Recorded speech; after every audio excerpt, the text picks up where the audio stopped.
The first alleged victim of R. Kelly's takes the stand today. And I tell you, I tell you.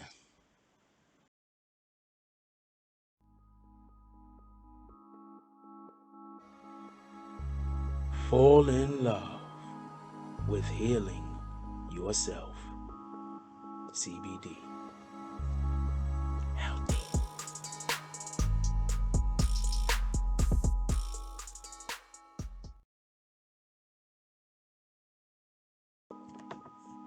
BBN. Jack Frost. What's up, party people? Alright, so yeah.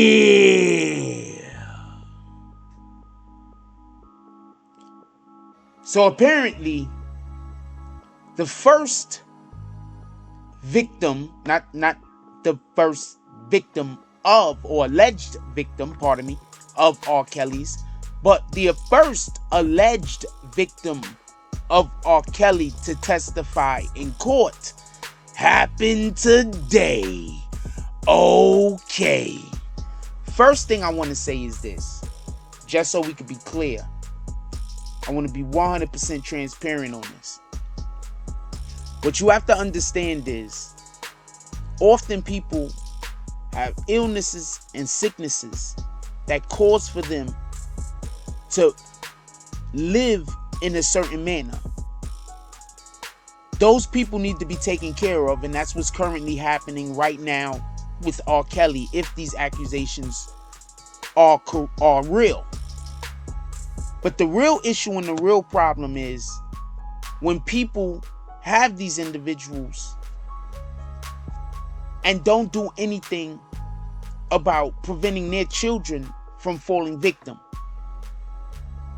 Let's not only hold the man responsible, but also the individuals that allow for the mechanism to work responsible.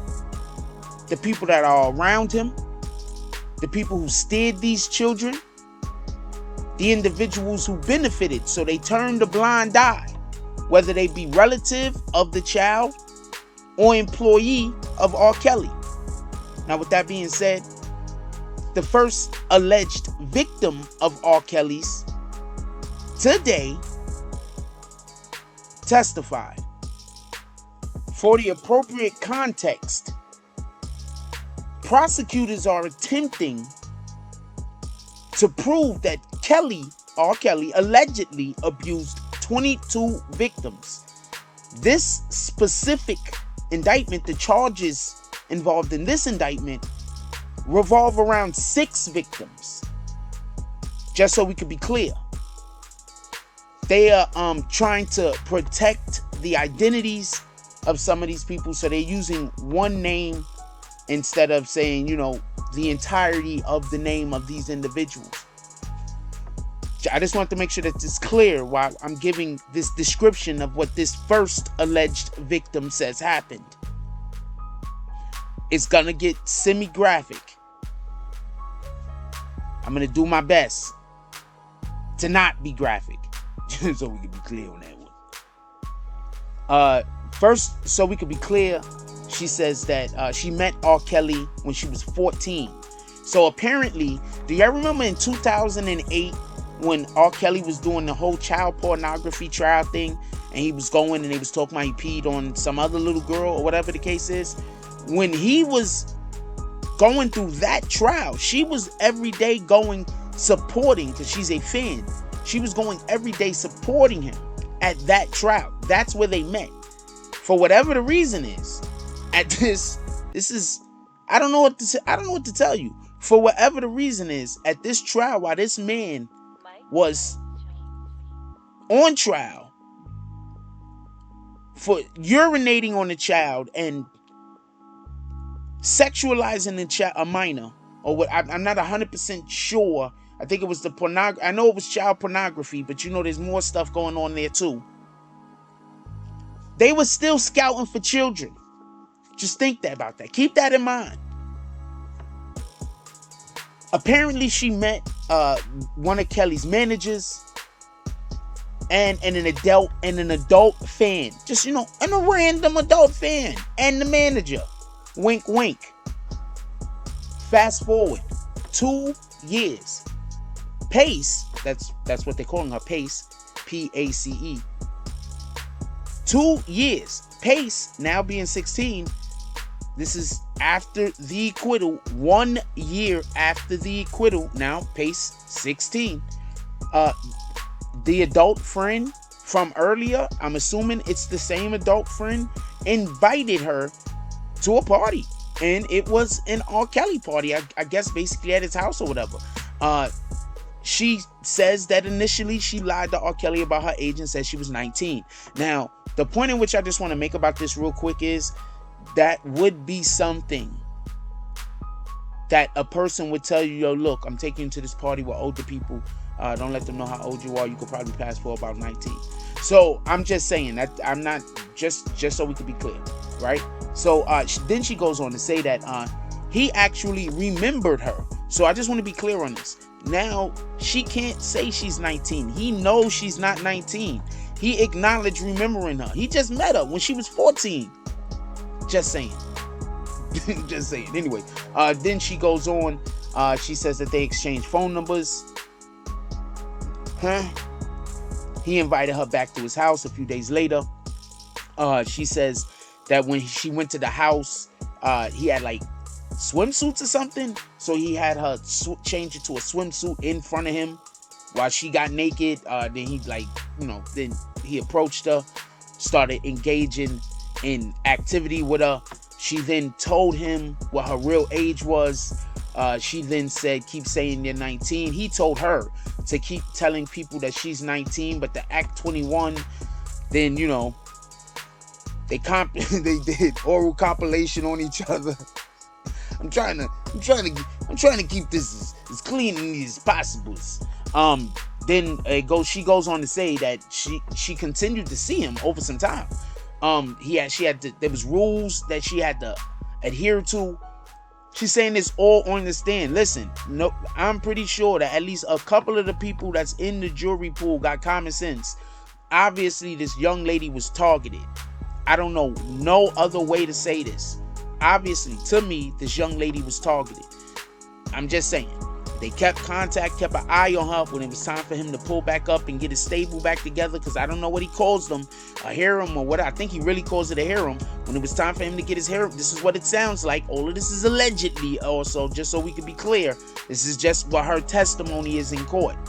She had some things that she had to adhere to, very strict rules. Only baggy clothes, had to call him daddy, give him her phone. They were forbidden for eating or going to the bathroom without his say so. He has to be like, hold on, 20 more minutes, then you could go urinate. Like, I guess I don't know what that's about. It sounds to me like it's just a control issue. Insecure narcissist, I'm assuming, but what do I know? She goes on to say that she said she was also made to sign a non-disclosure agreement and sign letters admitting to things that she had not done. This is in an attempt to, in future, blackmail. Just so we could be clear, this is something that's done, or used to be much more prevalent, especially if you're living in an area that, individuals would want for the person that is doing the cheating against you to win, in contrast to you. Think 1960s, and then you should get what I'm talking about. Anyway, she said that she usually followed the rules, but this one time she rooted this is crazy. This one time she preferred Cleveland over the Bulls, so he slapped her. Like, this is the type of information that she's giving on the stand. Remember this. I'm going to say something real quick, right? Sometimes it's not just that what you're doing is illegal, but you're also a douchebag means a lot. You understand what I'm saying? Like, so for everybody that wants to then bring up about these women that he's possibly dating that are of age and are grown women and should be held accountable for themselves, don't get this confused. Just think about, this is also the way that he treats them. Allegedly this is the way that he also treats them. You understand what I'm saying? So keep that in mind when people are still out here saying whatever they're saying. about how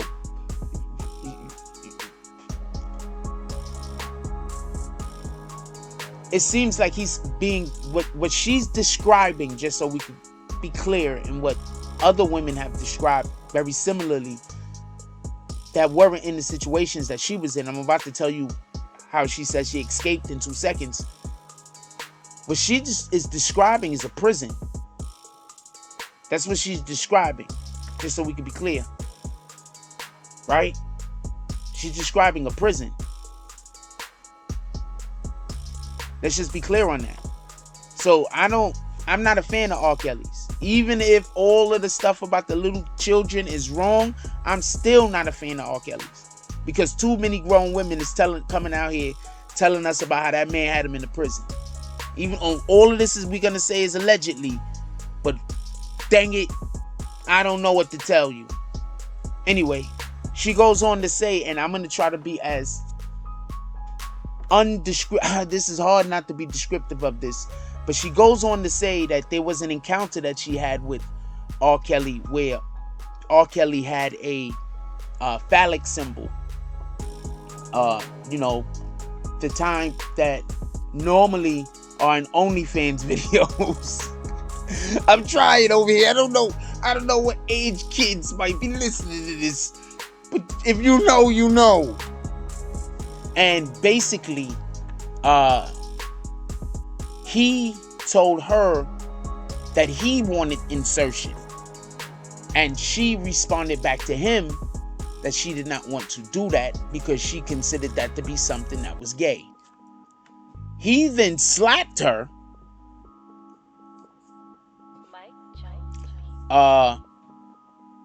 Down pretty badly, I'm guessing is the inference here she's trying to make.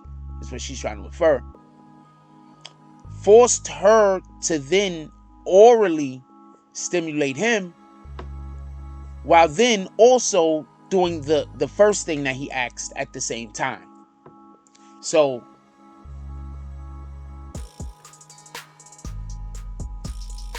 I'm not sure exactly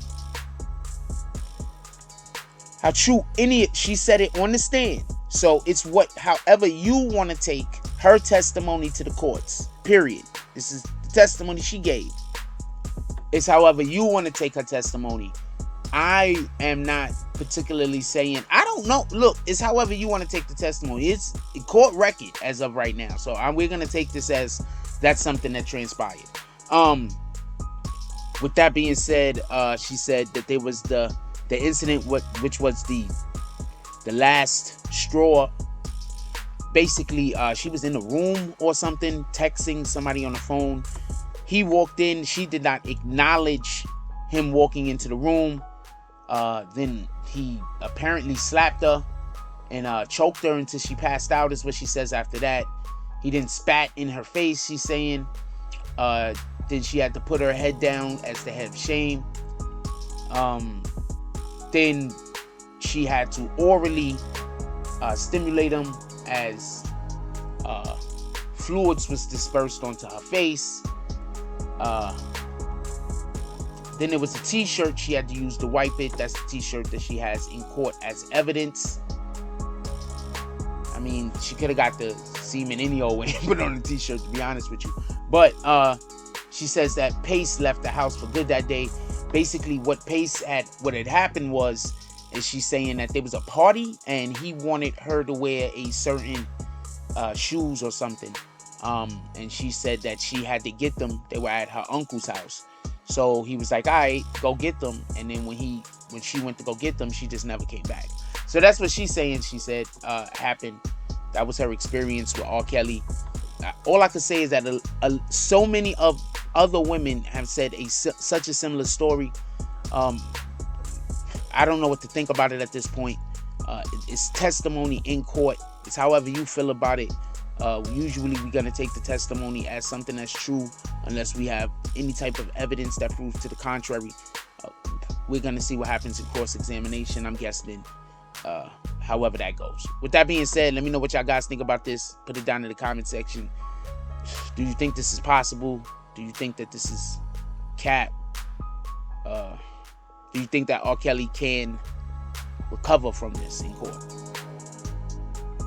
And also, do you think he should be able to recover from this in court? Not just that can he, but is it responsible if he does? Like, comment, subscribe. Join the notification gang. Hashtag Bronx Bombers. Let's get it. I love y'all. Take care of each other. Hug the kids for me. I haven't forgotten about you. And that's all I got in this one. I'm out.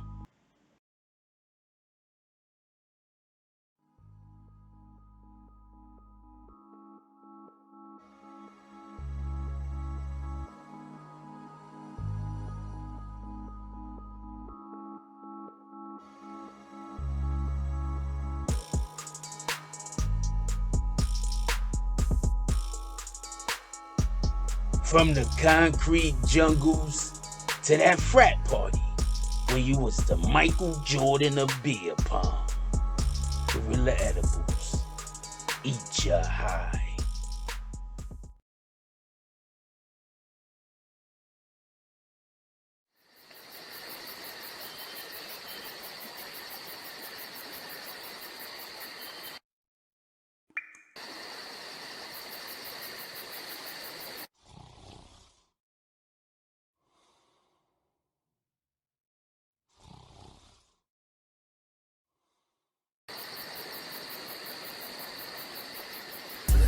I be on my grind, it be on my mind.